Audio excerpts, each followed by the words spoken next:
Δεν το πρόσεξες καν ότι συνέβαινε. Έλεγες «Δεν πειράζει, είμαι μια χαρά, όλα καλά». Ο καλός γιος, ο cool τύπος, ο ήρεμος σύντροφος. Και χωρίς να το καταλαβαίνεις, ένα-ένα μικρά κομμάτια σου έπεφταν και εξαφανίζονταν. Και μια μέρα ξυπνάς σε ένα κύμα άγχους, με ένα σφίξιμο στο στήθος, μην αναγνωρίζοντας τον ίδιο στον εαυτό.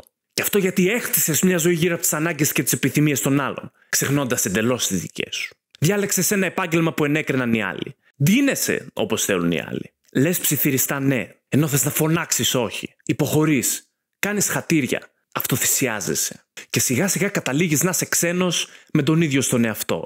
Η ανάκτηση της χαμένης σου ταυτότητας, του αυθεντικού σου εαυτού, ξεκινάει με ένα ερώτημα. Τι θα επέλεγα αν δεν κοιτούσε κανείς? Και μην ξεχνάς, οι ανάγκες και επιθυμίες σου είναι εξίσου σημαντικές με τις ανάγκες και τις επιθυμίες των άλλων. Είναι ok επομένως να τις βάζεις προτεραιότητα. Άλλωστε, ξέρεις πολύ καλά ότι αν δεν το κάνεις εσύ, δεν θα το κάνει κανένας άλλος για σένα.